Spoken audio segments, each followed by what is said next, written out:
A very good afternoon and warm welcome to 21st edition of DDAG Open House. I am Ashu Mathur, your host for today's evening. Today we have another interesting topic to discuss that is Uri hydroelectric project. And to discuss about this project, we have with us Shri Imran Sayeed, who is a well-known engineering geologist. He will deliver his talk on Uri hydroelectric project stage 1, lessons to cherish. Now let me formally introduce Shri Imran Sayeed sir. Imran Sayeed sir is a specialist consultant in engineering geology. Having superannuated from NHPC in 2019 as Chief Manager Geotech and Head of EG and GT Division, he has continued to work as independent consultant in infrastructure and hydropower projects.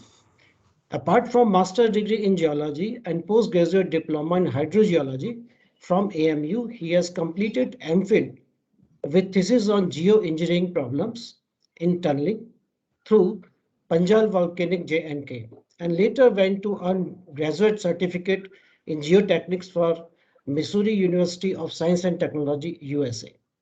He has number of papers in conference and journals, besides several guest lectures for training programs organized by NHPC, GSI, CSMRS, CBIP, and IIT Roorkee. Shri Imran Sayeed sir is a recipient of Gold Medal and Reader's Choice Award by Hydro Review Worldwide USA. In 2019, he was invited by Hydrovision at Portland, Oregon, USA as a panelist. Shri Sayeed is a fellow of Geological Society of India, member of Geological Society of America and IAEG. He has held position of Joint Secretary, Editor and Secretary in ISEG and Vice President in ISR ARM and ISR MTT. Out of 34 years of professional experience in NHPC, he was associated with Uri Hydroelectric Project for 10 years between 1987 and 1997, with site position for initial 5 years.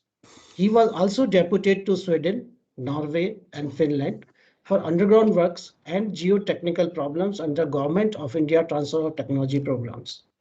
He has painstakingly documented his experience at the unique Uri HEP and is appreciated for today's presentation. Now, I request Shri Imran sir to enlighten all of us with his talk. Shri Imran sir, please. Yeah, thank you so much for the kind opportunity to present yet another time my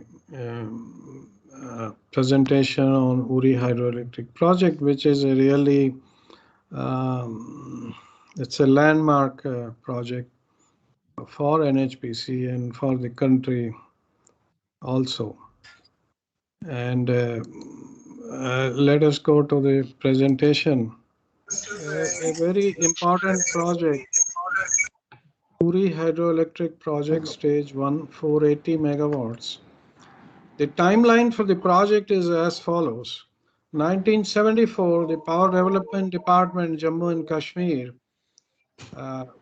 submitted a DPR to CWC. In 1981, the project was handed over to NHPC. In 1986, NHPC obtained forest clearance, and in 1987, NHPC started pre-construction investigation. That is the time when I, along with 3 or 4 other officers from NHPC, were posted to Uri, Baramulla. The NHPC opened office, and we went to the site and we started with some drilling, investigation, and surveying for road, etc. In 1989, while we were continuing with the investigations to update the DPR, the contract was signed with Urico Consortium, which had several components in them. And in May 1992, actually the underground was commenced with the first blast for main access tunnel, and 1995 August, the underground excavations were all completed, only the lining and concreting work remained. And in 97, we saw the first unit being commissioned in February, and by May 97, commercial generation started. So that is a very rapid timeline for you.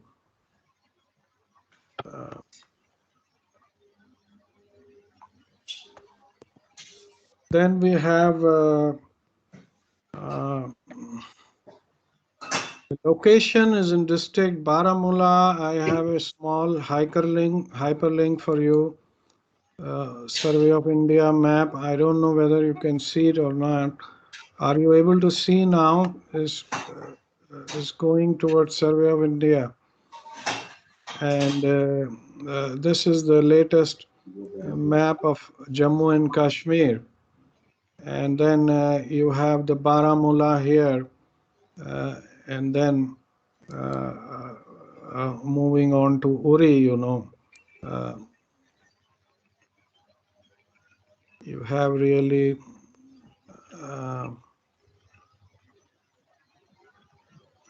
there you have Baramulla, and then Uri, and you have the Mahura Powerhouse here in Rampur.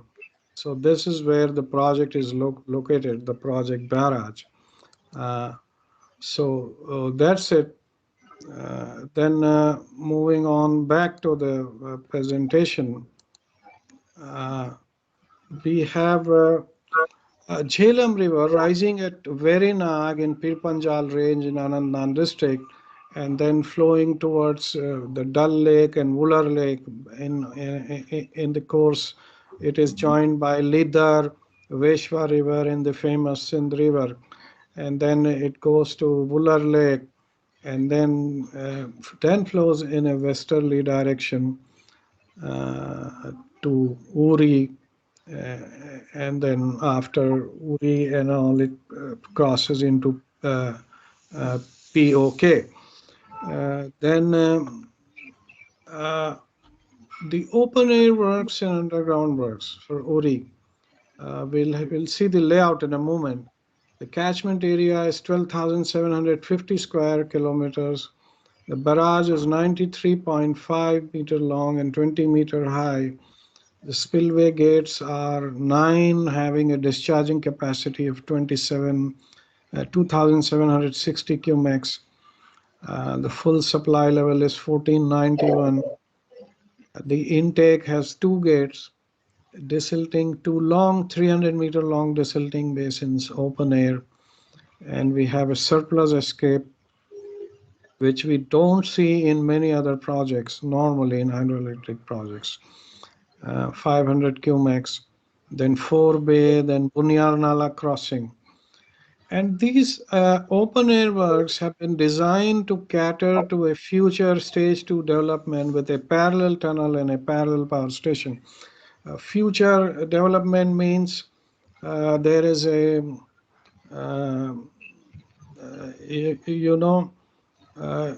arrangement for when the Kishan Ganga is constructed, and now it is constructed already, so we'll have more water flowing into Wooler Lake, and then just augmenting the discharges in the Jhelum River, and this additional water which we will have, we can have increased installed capacity. In fact, double it was planned. So the barrage, the head regulator, desilting basin and power channel are designed for both the stages, whereas the underground works is catering for 248 cumex of water, 10.67 kilometers long, 8.4 finished internal dia, shear shaft 93 meter high underground, pressure shafts 254 meter long, machinery hall 122 meter long, 22 meter wide, 38 meter high, A transformer hall 127-meter long, 17-meter wide, 24-meter high, gate gallery, uh, another 7.5 draft tube gate gallery. So this is 3 cabin powerhouse. And then installed capacity of 120 into 480 megawatts. So we have a design energy of 2663 gigawatt hours per year. Trailless Tunnel is 2.06 kilometer long, 8.4 meters internal diameter.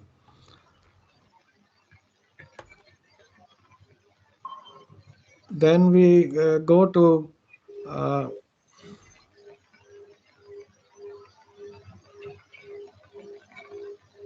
the type of contract. It was the EPC contract, Urico Consortium. Constituents were Sweco AP from Sweden for planning and design.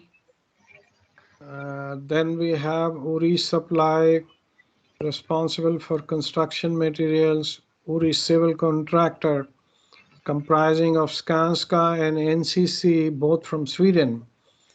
He was the leader of the consortium, Uri Civil. Governor Boeing from United Kingdom for turbine and hydromechanical, and Governor Boeing Construction Limited from UK, erection of turbine and hydromechanical.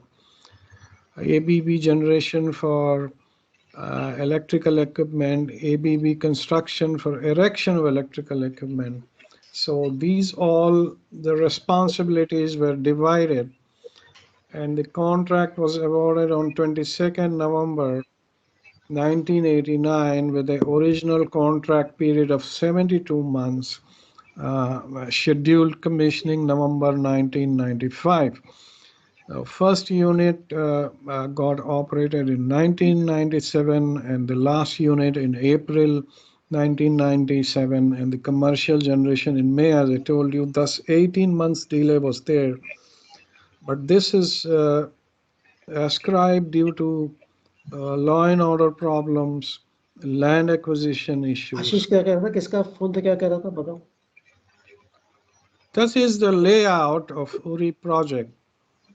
You have the open air works here, and then the underground works, 10.67 kilometer long headrace tunnel, then the tailrace tunnel, 2 kilometer long.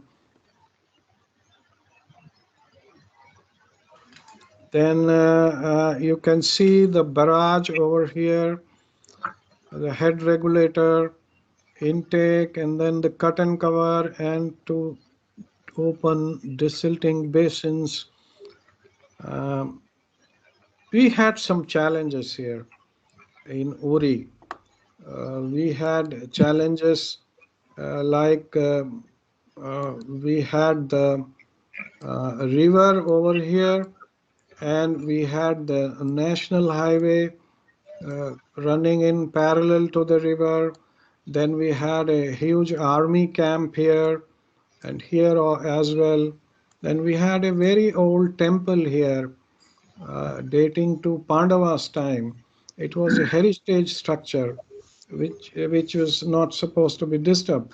So there is the barrage here, the original layout, and there was a deep cutting going on like that for the open channel and the desilting basin. So this was a very big challenge in Uri. How did we overcome that? I'll tell you in the subsequent slides.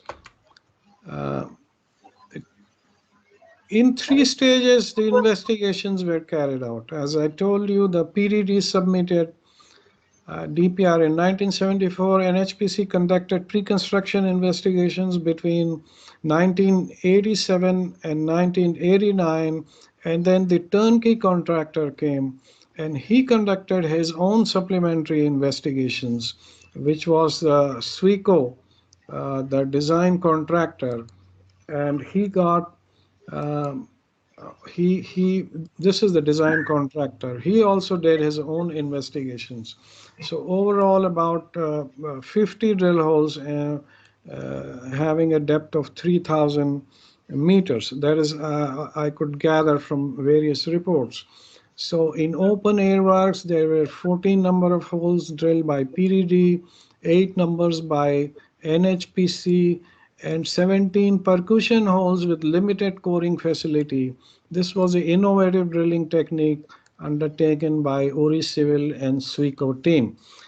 In headrest tunnel, there were 6 drill holes, NHPC plus PDD. 2 additional holes were conducted by Sweco. Similarly, in Powerhouse, there were a number of holes, horizontal holes were done by Sweco. These are the vertical holes done from the drift by NHPC and PDD. And in the tailrace tunnel, we did a lot of investigation because of the Panjal thrust. 7 drill holes in the tailrace tunnel by PDD and 3 by NHPC, then some percussion drilling by 6 drill holes, in fact. That will come subsequently by Sweco. Powerhouse drift was 420 meters long. Then total about 6 drifts or test tunnels in the headrest tunnel and share shaft. Then we had 2 drifts in the tail race tunnel. Then the barrage, you can see barrage is located all in overburden up till 40 meters. There was no bedrock. The geophysical survey also indicated that we did resistivity surveys as well as seismic refraction both near the barrage side and in the terrace area. Barrage and diversion were done in a very planned manner. I'll show you the drawing just now, and it went off very smooth. And within 2 or 3 months, 17 drill holes were done by the percussion technique on the right bank while he was shifting the barrage, and then with a limited coring facility. So this was a German machine, and it was very handy in that situation. The barrage had only, when we moved the barrage on the right bank, we did get a rock, but then it did not really matter. The whole foundation is in overburden. You can see that. And with 9 spillway bays. And also one important thing about Uri barrage is that it has a crest elevation of 6-meter height from the riverbed, which I am told, we were told at that time that it is the highest crest level for a barrage. Some of the, like the French committee, with more than 5-meter height, they call it a small dam. So, but this is a barrage by definition, but the crest level of the barrage is 6-meter high than the riverbed level. You can see this cutting, which is done in a very systematic manner. This is a 35-meter height cut in terrace deposit with a national highway, army establishment, and a temple on the left bank. And what they did was really a very good. We had a barrage like that and a diversion tunnel like that. Instead of that, he shifted the barrage here, made the head regulator here, and then he saved this road. This was an exercise, so he did 17 holes on this terrace just to make sure what is the situation over there. Just a network of drill holes very quickly. And even the diversion was achieved by by cofferdams like that, and then like that, and making the 3 bays and then the 6 bays.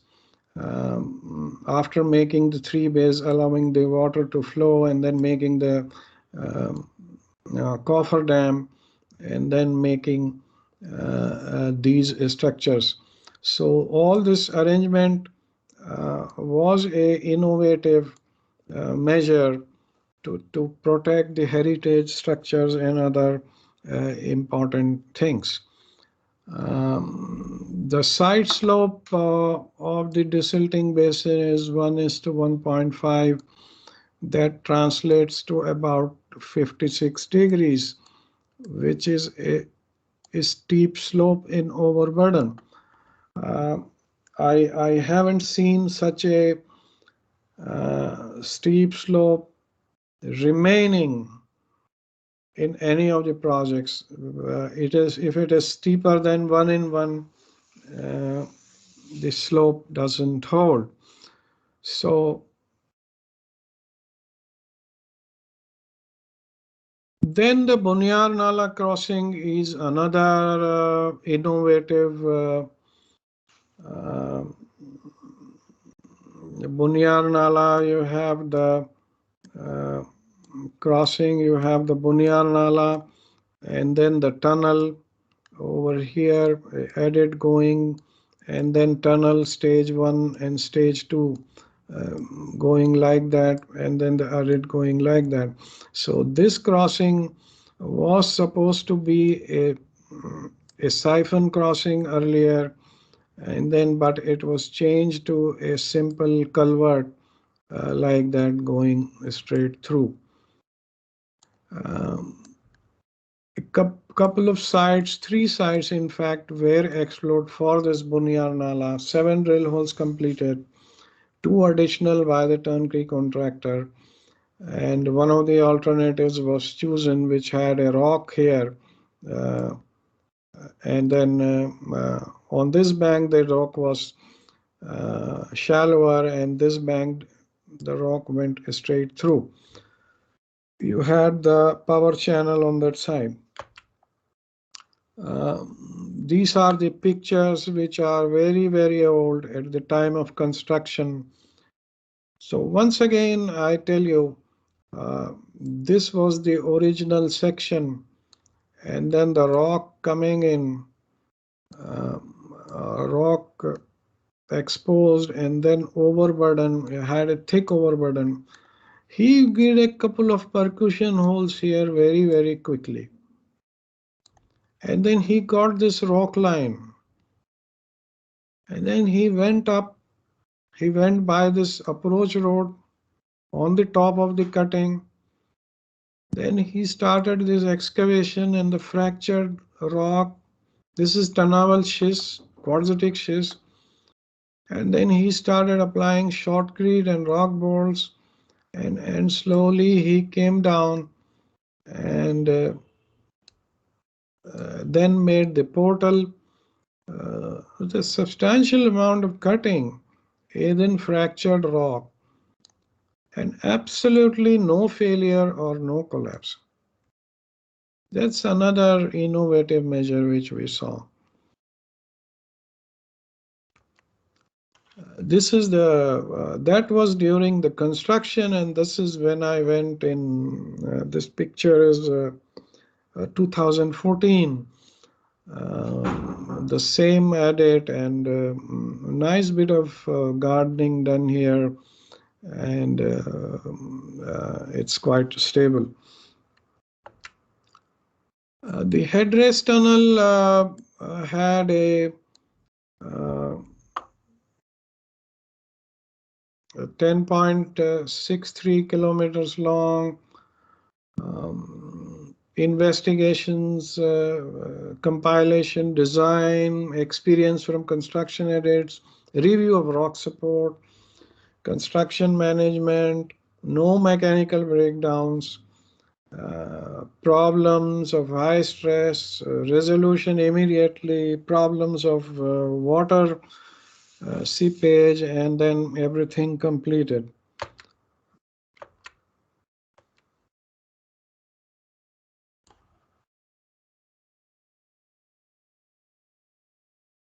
So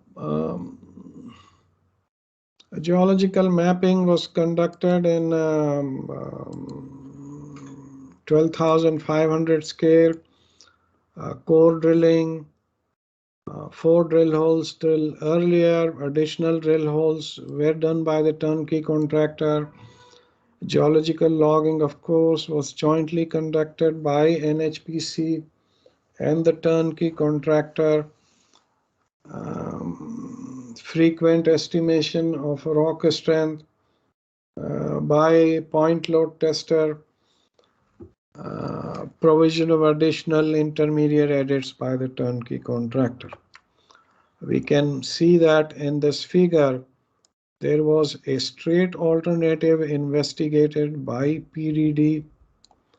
NHPC came and modified it like that with one intermediate edit, and then going to the shear shaft like that. In fact, it went straight through like that. This was the NHPC alignment. This was the PDD alignment. And then the turnkey contractor came. He said, I wanted 2 intermediate edits. And you have this part. You had this alignment. So he called it edit 2 and this one edit 3. And this one was the edit 1. So these are the changes which were made. There were nalas which were flowing like that. We went in each and every nala. We got these crossings marked by the surveyor and we traversed into every nala. Myself and the chief geologist of SWICO, he always used to accompany us. So this is the section. Nearly 50% is Tanaval schist and 50% is metavolcanics. And then you have the Panjal thrust here. You have the Eocene shales.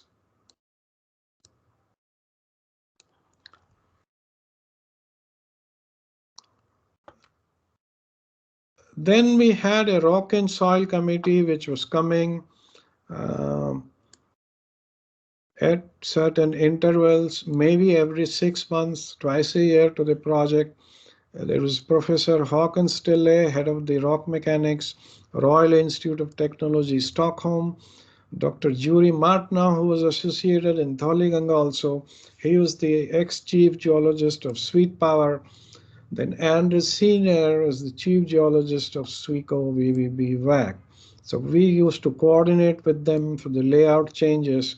Then they finally brought it out in a supplementary report after doing the pre-construction investigations. There was no rock having more than RMR more than 80.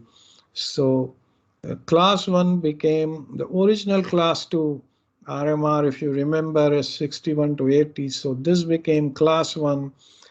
And then instead of class 3, we had class 2A and 2B. We had another class high stress for the sake of extra support in high stress regions. Then the poor rock was called class 3 and very poor was class 4. All this as description. This was the best rock available in the project area. Foliation perpendicular to tunnel direction, that became 2A. Foliation parallel to tunnel direction, that became 2B. Then there was strong rock with the stress problems. Moderately strong schist, which is closely jointed, was poor rock. It's phyllite also, carbonaceous phyllite, etc. became very poor medium. This portal, if you can see, it is a very, very haphazard shaped portal. This was like this.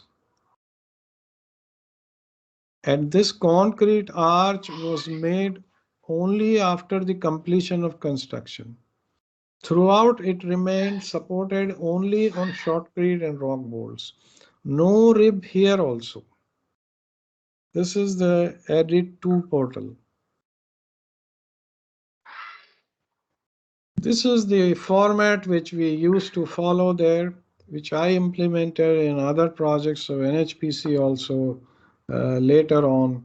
This is a small graphical log and then followed by the RMR calculation.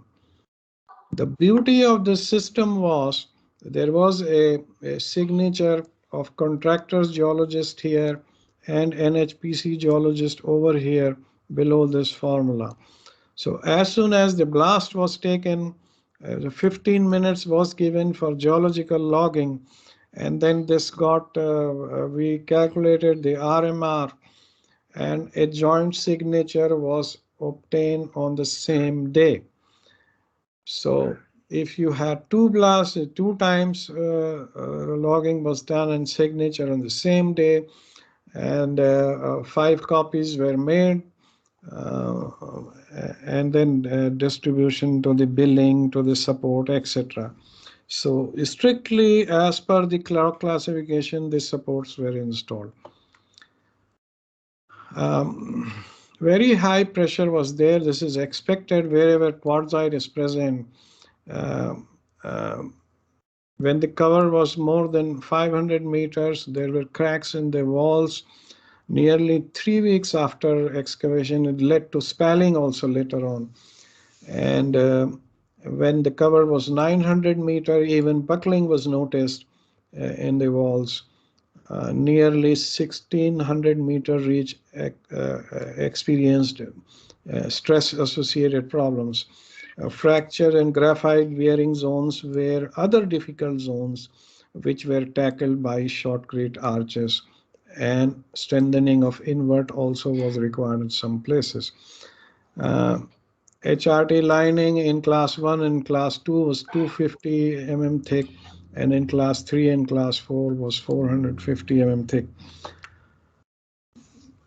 The highly jointed formations, Tanaval, resulted in excessive groundwater,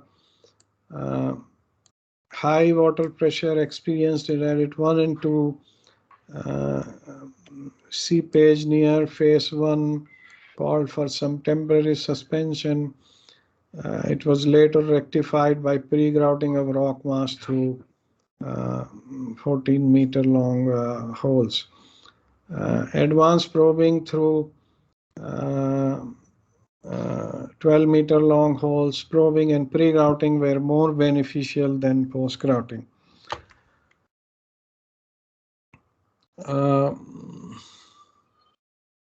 High stresses was a problem which was tackled over 500 meters. There was a high stresses.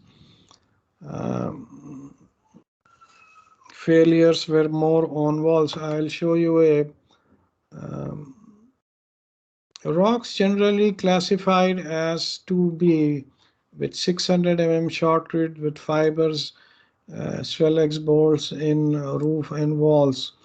So wherever stress problems were there, a new rock class was evolved. Swellex bolts, which are water expansible bolts, were replaced by grouted doubles, and 1600 meters reach experienced such problems.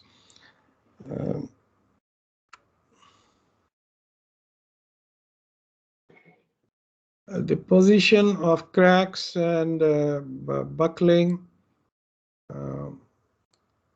on the hillside and valley side.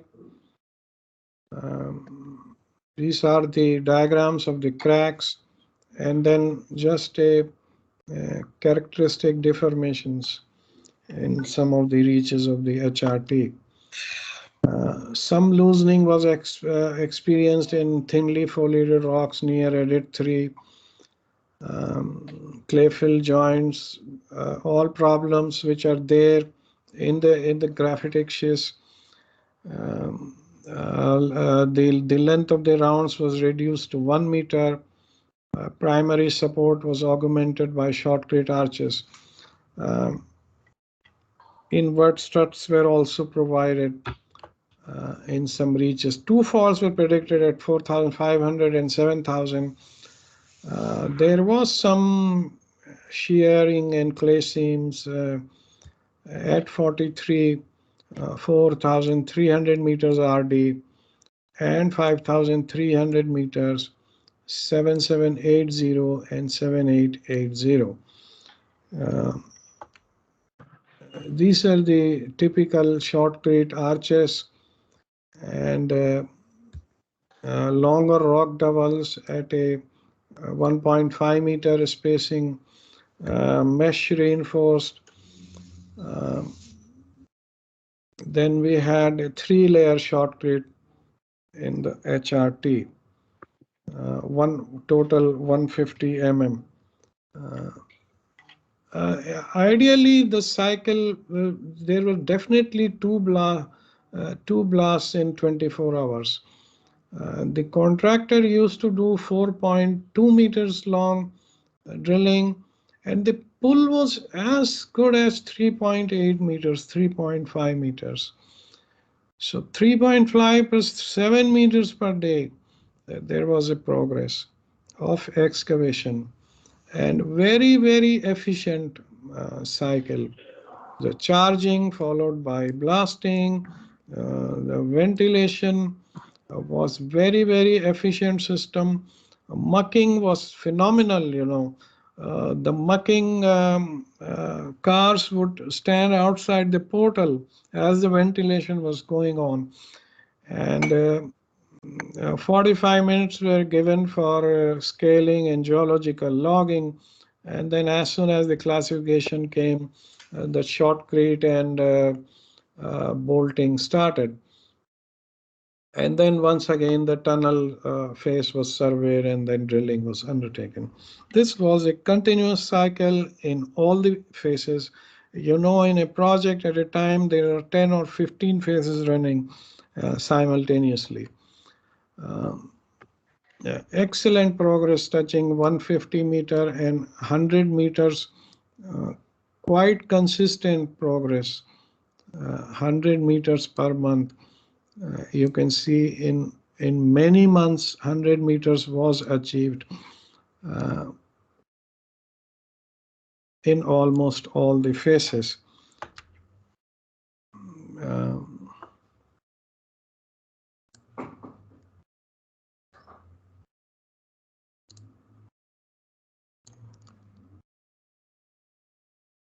So that is it. As far as the classification goes, the class 1, mind you, this is class 2 of RMR. Majority was class 3, and then also some poor rock and a very minor, very poor rock. So almost 11% poor rock in HRT. This was a regular feature. Surveyor marked HRT.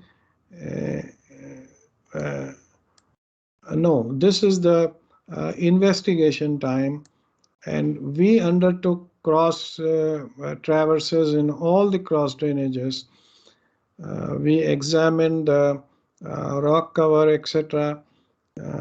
Progressive geological logging, identification of rock classes, fair correlation between estimation and actual geology, untensioned grouted doubles, well-maintained mobile machinery.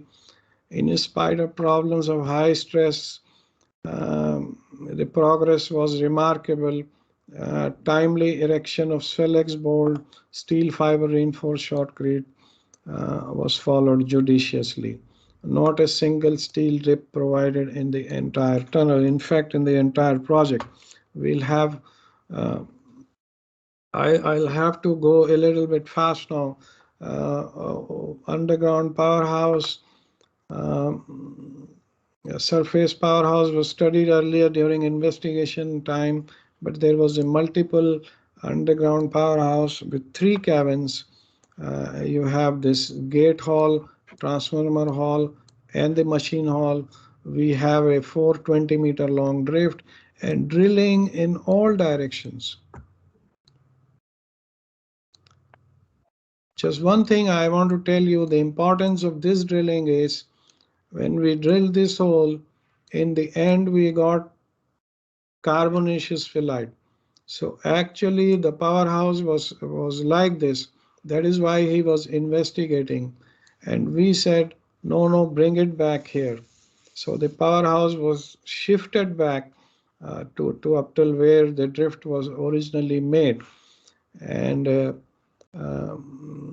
this is the downstream search gallery and also the added to Trailless Tunnel.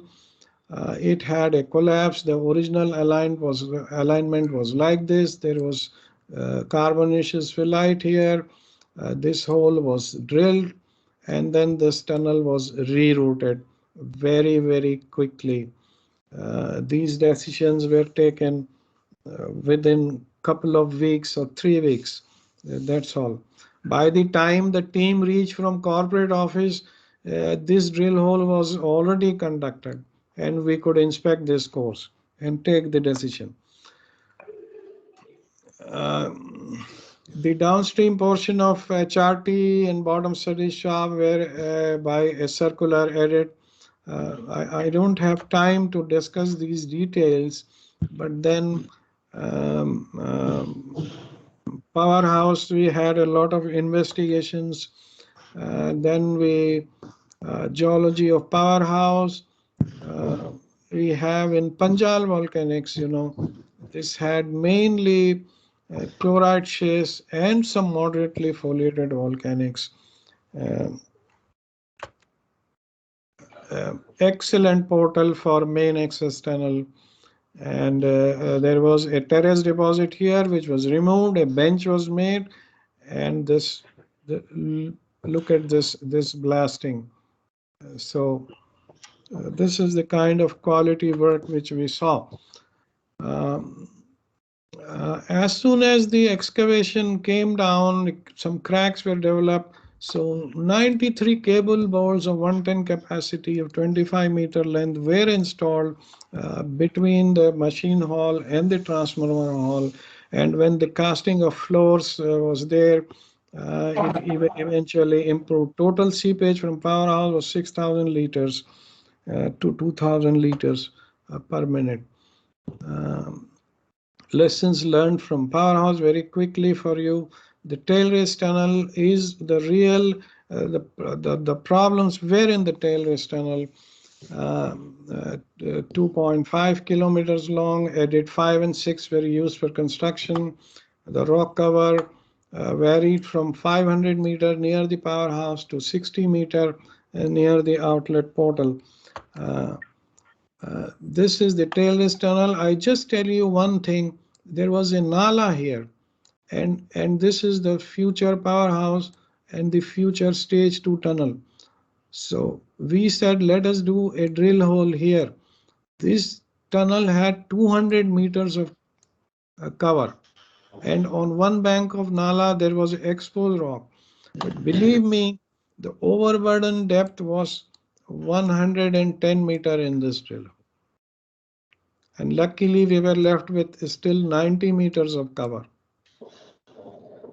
So you cannot take things for granted in the Himalayas. The tunnel alignment is to run in metabasic, limestone, phyllite, shales, Eocene shales were expected in the tunnel gate. There were 2 drifts were made, one drift here and one drift here, where once again the shale patch was found. So this Panjal thrust was a folded thrust here, and then we were looking for more head going in the downstream at the confluence of Hajipir Nala, so more drill holes were conducted. Eventually it was decided against. Finally the Panjal volcanics were to come in 55%, Eocene shells and limestones in 33%, and metavolcanics and phyllites in 12%. excellent example of the cores. Wherever there is core loss, there is a wooden peg cap. See this core loss, 55 centimeters. That is the kind of dedicated work we have seen over there. Uh, Rock support system for Trailless Tunnel. Once again, same way. Class 4 is the worst class, and then we had a special kind of support for squeezing rock, which was more than uh, 10 meters in length. All in shotcrete and rock bolts. This is the kind of survey which was done. And nowadays you have drill jumbos with inbuilt computer program. At that time, they used to mark the drill holes by spray paint, all the blast holes, and at every round, this drilling by drill jumbo was done. Shotcreting, fiber reinforced shotcreting. At that time, very efficiently conducted. The rebound was less than 5%. So in poor rock, the length of rounds was reduced. 150 mm thick, as you saw, and then this got increased later on to you had pre-grouting, then with the microfine, you had some chemical grouting also, and all the squeezing reaches were monitored by extensometer at 5 to 10 meter interval. The 5 layers of shotcrete, phenomenal thickness of 250 millimeters, and 2 layers of wire mesh in between. And this support in the squeezing rock condition, when we said there is a Panjal thrust which is coming here and it is folded, it's coming back again. So he did advanced core drilling for 1365 meters in the, as you are tunneling from this side, as you are tunneling from this side, approximately here it got daylighted. From this side there was more tunneling. This is the Trailless outfall. That is another achievement to tell. So continuous advanced probing wherever we said there are problems.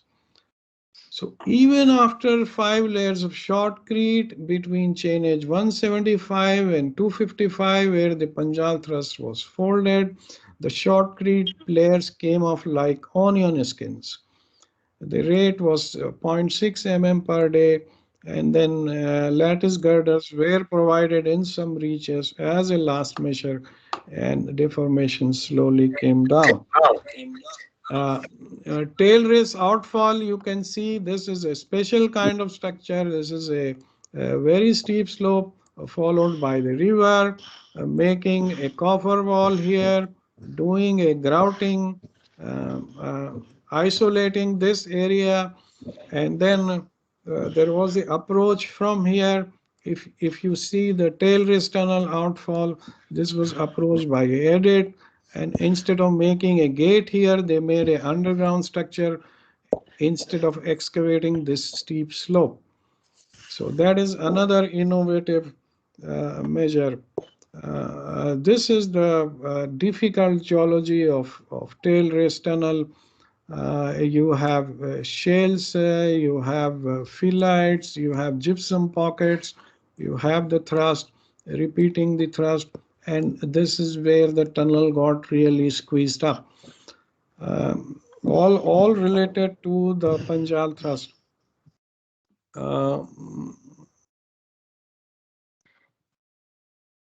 So once again, this is now I am putting it in the conventional RMR system for your benefit, so that the understanding is better.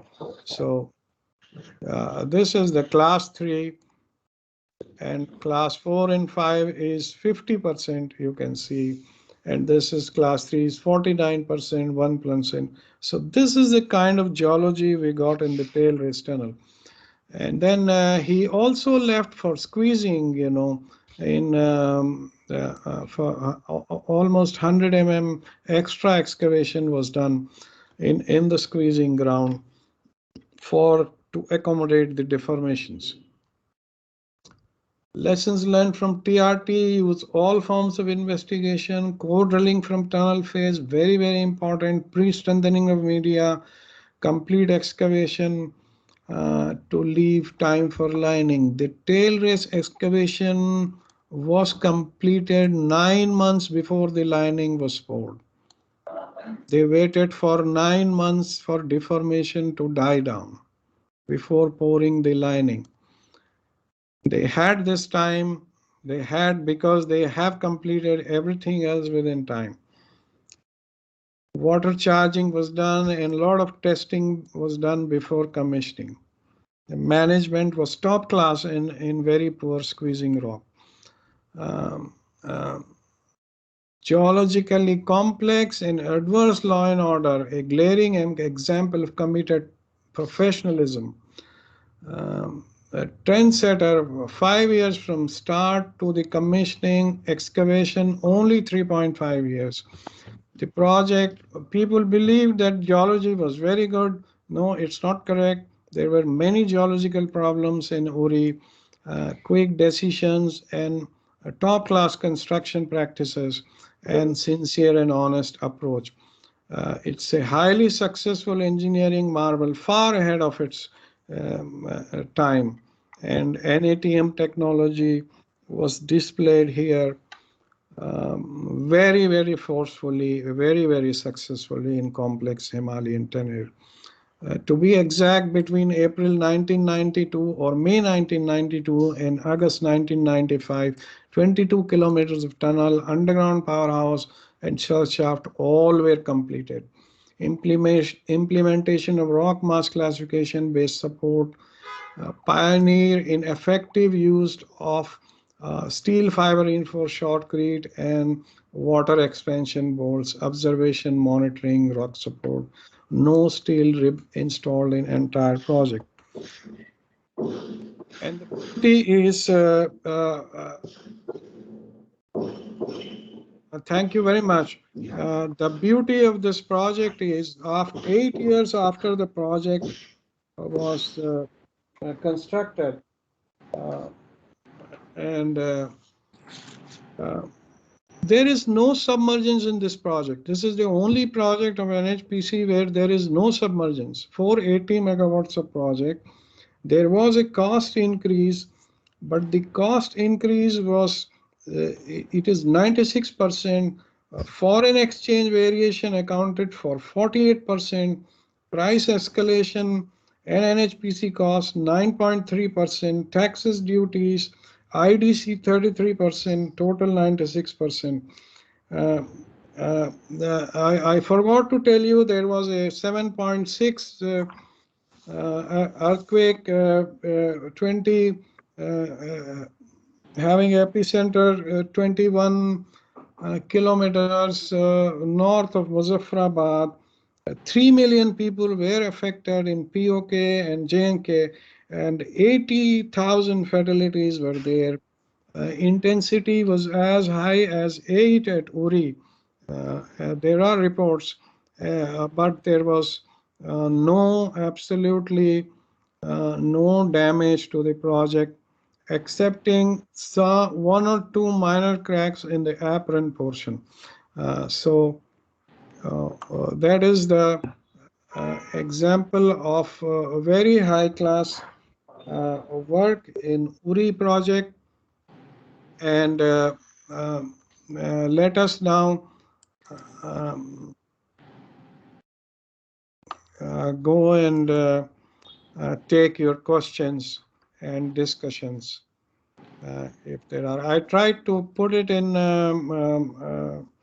as little time as possible, but still I ran over by 10 minutes. Thank you, DDAG, And now if there is a time for questions, please. Thank you, Imran sir. Although there were some problems in the initial uh, sharing of screen, etc., but you really made the full use of time, and I must say that it's a very reasonably completed lecture in reasonable time.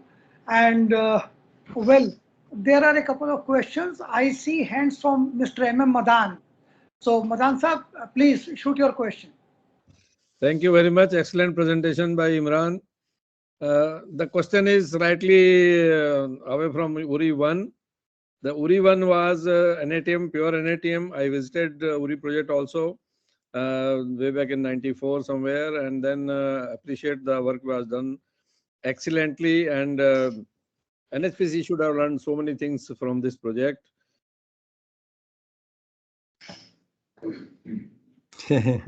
One was without any ribs, absolutely no ribs, only NATM. But why Uri 2 was 100% rib supported? If you can throw some light on that. Yeah, Uri is in Murray, siltstones and sandstones. But as I told you, we were very reluctant. The Indian agencies are reluctant to rely on shotcrete and rock bores, and part of it is due to the poor blasting. Actually, it begins from the shape of the tunnel. If you have a smooth profile, if you have a complete arch action, then the shotcrete and lattice girder and fiber reinforced shotcrete rock bolts are much more effective. And I was also they would put Swellex bolts like anything. And we are somewhat we are not very confident about water expansion bolts. My question still is that Uri 2 could have been done with NATM also without ribs. It could have been done, yes. Yeah. I have also visited Uri 2 in a dam safety, and I also went to see the tail race outfall of Uri 2 specifically. But then why only Uri 2? There are many other projects. No, because both are in the near vicinity, so I am taking that example only. It can be anywhere. I know that, but this is because Uri 1 was there, Uri 2 was there, maybe some other stages also coming. So we should have learned so many things from Uri 1 when they were, agencies and expertise, and then all those equipment are still being used. Even rather modern equipment are now coming much better than what they were using in Uri 1. But this is the thing. The whole thing is that we don't learn things. Yeah, we have publicized Uri to the maximum extent. I, with Director Technical at that time, presented a paper in Tunneling Asia. In one of the conferences, people climbed on the stage. I thought they are going to rough me up or something. They said, "How can you make a project without steel ribs?" Literally, I'm telling you, people climbed on the stairs. And CWC के एक chief engineer साहब थे, उन्होंने कहा अरे भाई उससे क्या पूछ रहे हो. तो ये चीज लोग people are so much they have a very firm belief that tunnel cannot be made by ribs. So, but then Uri was, even the panel of expert who was there, sir, when the surge gallery collapsed, it was 11-meter dia because it was an edit cum surge gallery. It had a larger section.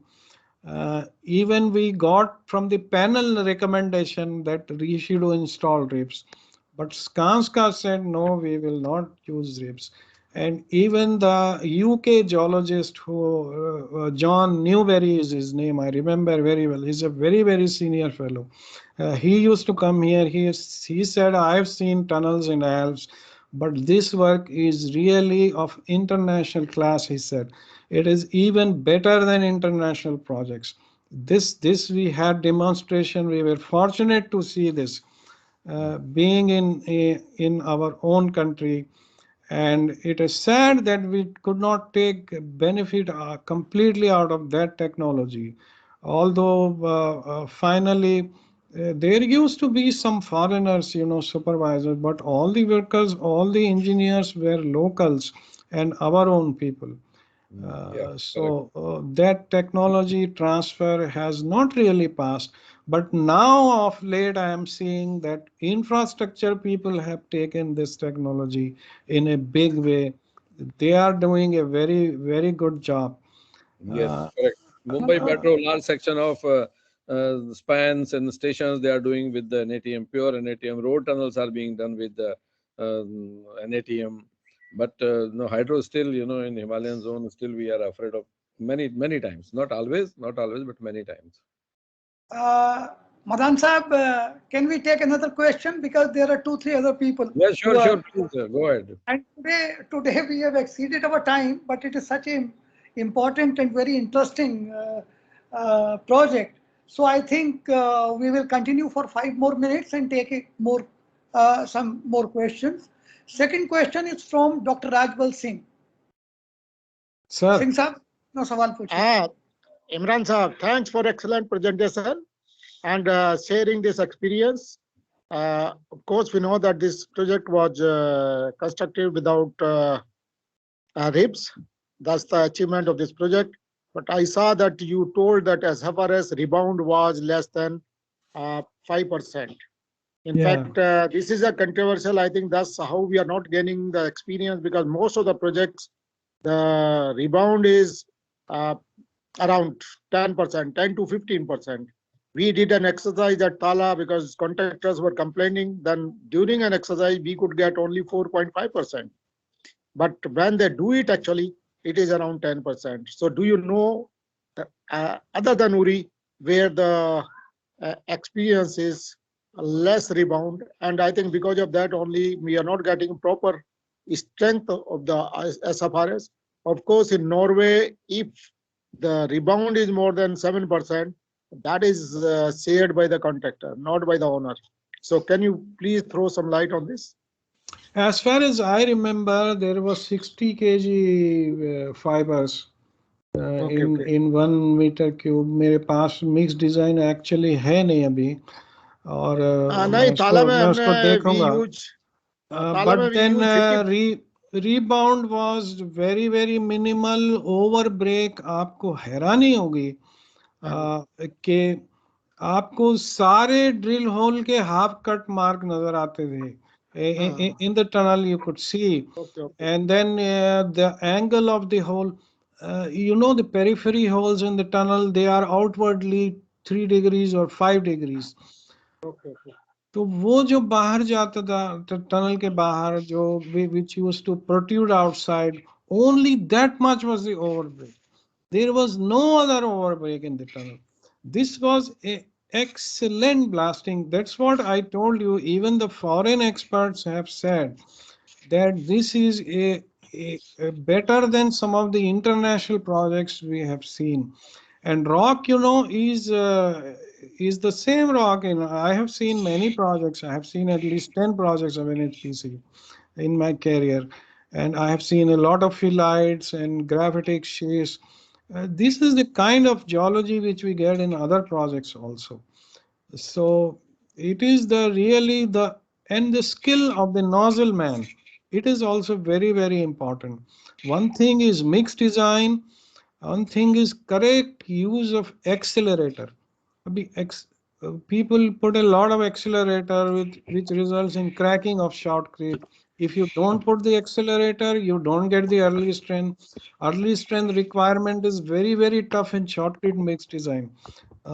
In the technical specification, the 12-hour strength, 8-hour strength is very, very stringent requirement. So in that case, the mixed design is a difficult thing for shotcrete.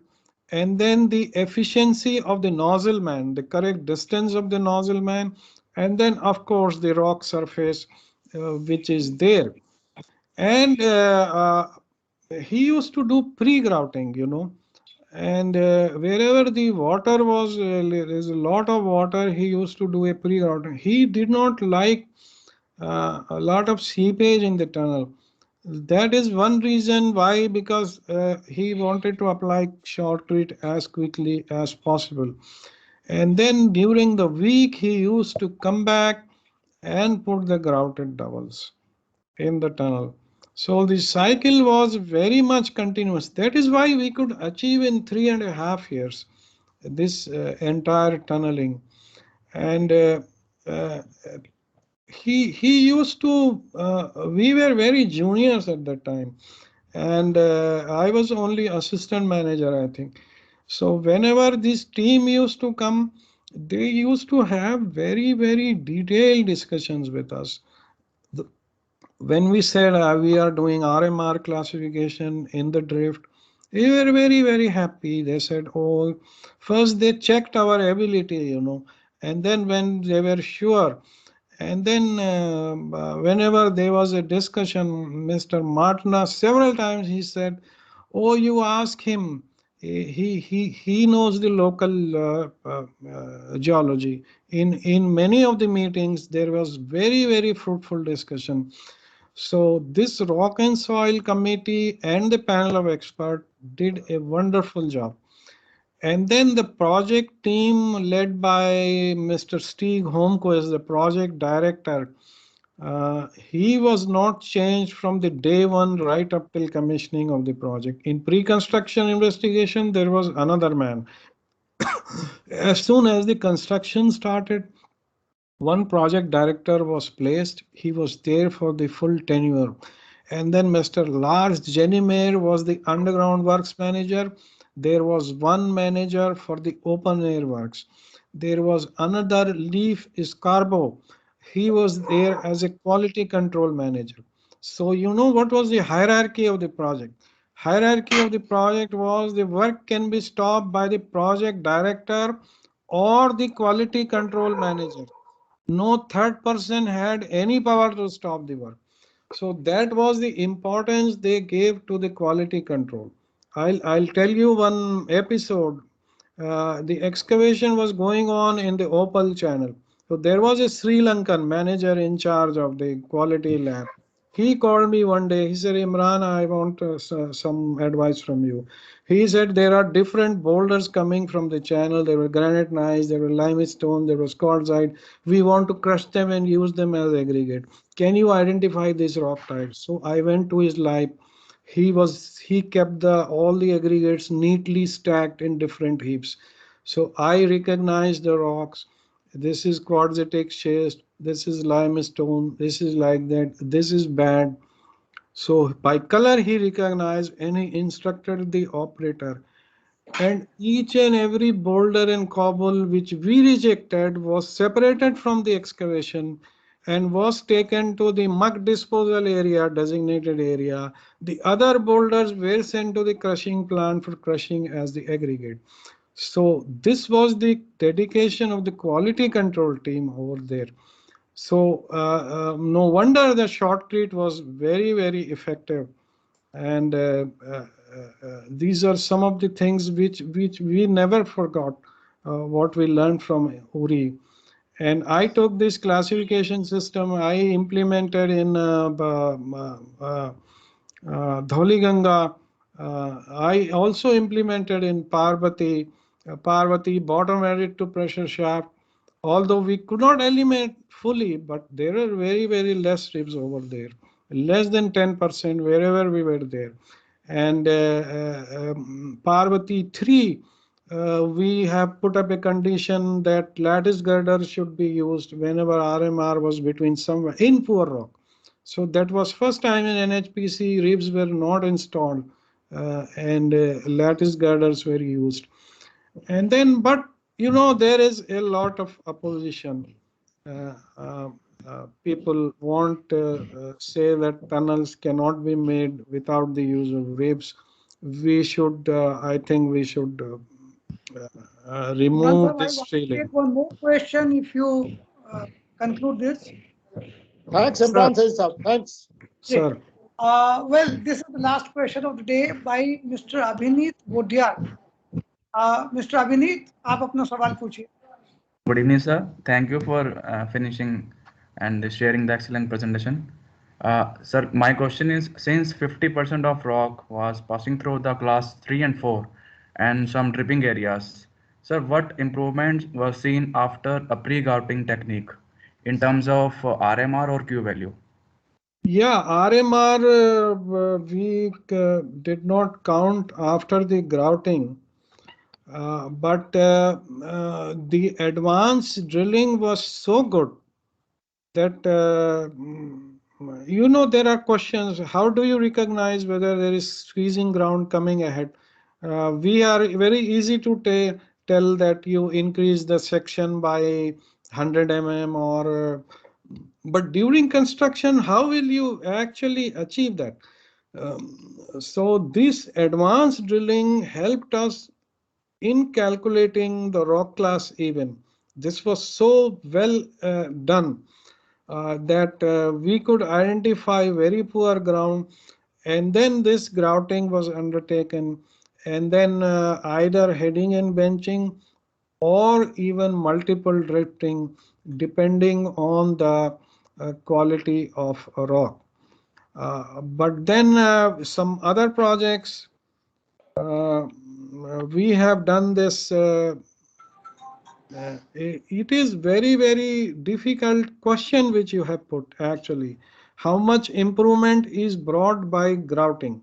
Well, I have one data from Mangdechu where we did some rock mechanic tests, and then we noticed we did a testing before grouting and then testing after the grouting, and we did know that there is a improvement. You can understand it this way.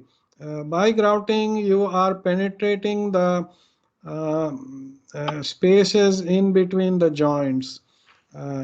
So joints, condition of joints have a very big factor, in the RMR system. If you see, it goes from 10 to 20 suddenly if there is a gouge in filling. So if you are able to strengthen that material by grouting, then at least 10 or 15 points in RMR it should go up. That is my estimate. Okay. Well, Imran sir.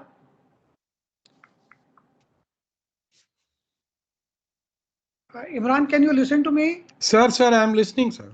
Okay. So I think with this, we call it a day. And on behalf of DDAG, I would like to thank you formally. In fact, it is always a treat to listen to you. And today it was not an exception.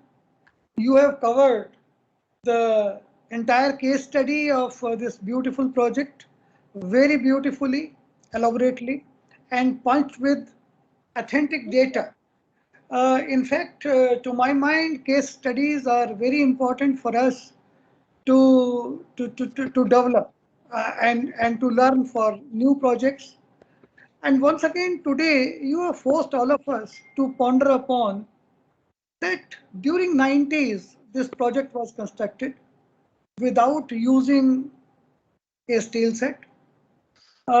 Concept of shortcut arches, which are known as nowadays we call them RRS in Barton support system. That concept had already come, and we were using a complete philosophy of NATM, and as a result, we were getting more than 100-meter progress per phase of a tunnel by DBM method. So somewhere, once again, we have to introspect that what went wrong, that after completion of this project, somehow as Mr. Madan has also echoed, that NHPC could have learned. And not only NHPC, I think I have an idea about other tunnels of the hydropower sector, where we are not getting more than 50 meters per phase per month nowadays. So that's an excellent case study presented by you.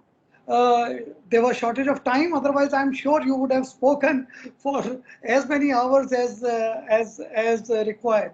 So thank you very much, Mr. Imran, and thanks to all the participants, particularly our senior people. I can see Mr. Madan, Mr. Rajbal Singh, Dr. Sanjay Rana, Mr. Varman, and so many others. So thank you very much for coming and joining us for this session. Thanks a lot. Thank you. Thank you, sir. Thank you very much.